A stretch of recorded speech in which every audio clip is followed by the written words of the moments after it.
Já estamos de volta para falar que a Justiça proibiu as companhias de energia elétrica e de água daqui do Distrito Federal de suspenderem os serviços para a família de uma menina que está em UTI domiciliar. Os pais da garota passam por dificuldades financeiras e, por isso, não pagaram as contas.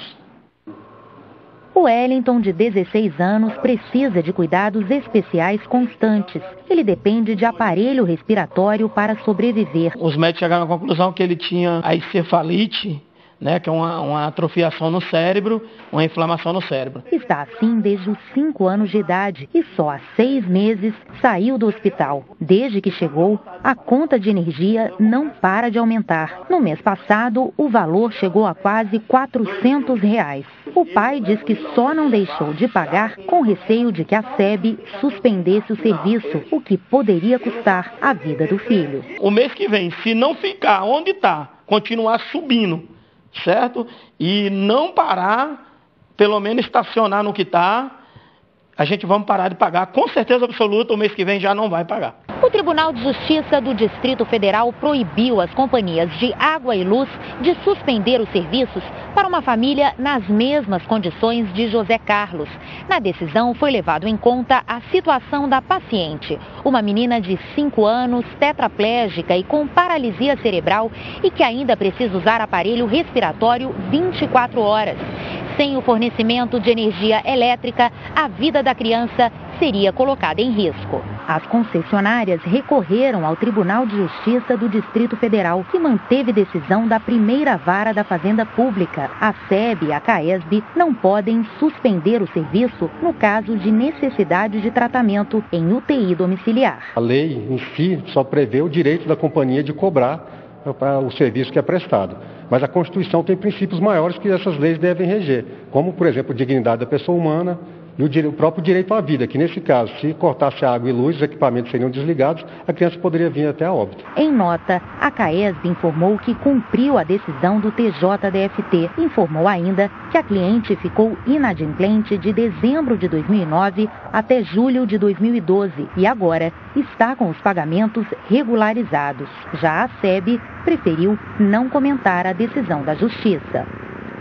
Bom, a gente viu aí a posição das duas companhias e a gente continua falando mais sobre situações como essa e parecidas até com essa também que acontecem em todo o país. A gente recebe aqui no Jornal da Justiça o Dr. Ostrílio Tosta Filho, ele que é advogado, especialista em reparação de danos. Doutor, boa tarde, obrigado pela sua participação. Nesse caso específico que aconteceu aqui no Distrito Federal, o que foi levado em consideração pelo Judiciário? O direito à vida? Não somente esse procedimento, muito responsável foi o juiz quando ele imediatamente concedeu antecipação de tutela que fez com que mantivesse a vida dessa pessoa. Ora, se nós dentro de uma UTI, dentro de uma necessidade qualquer, não tivermos essas condições de projetarmos essa vida para frente, se nós não tivermos condições, o Estado de tutelar esse direito, então como é que nós teremos condições de viabilizar tudo que a norma constitucional tutela?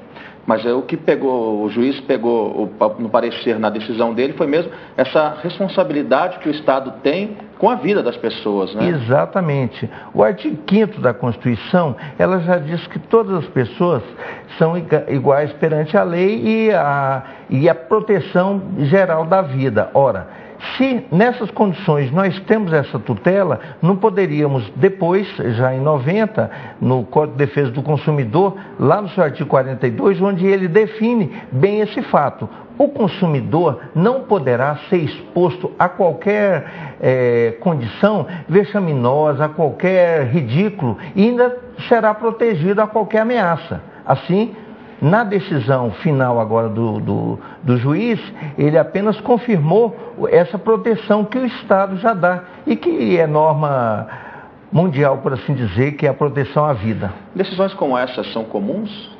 Não são comuns porque as pessoas ainda não exercitam esse direito e devem fazê-lo. Deve procurar um advogado, deve fazer com que pessoas não fiquem à mercê de qualquer ameaça quando se fundamenta num bem tão precioso que é a vida.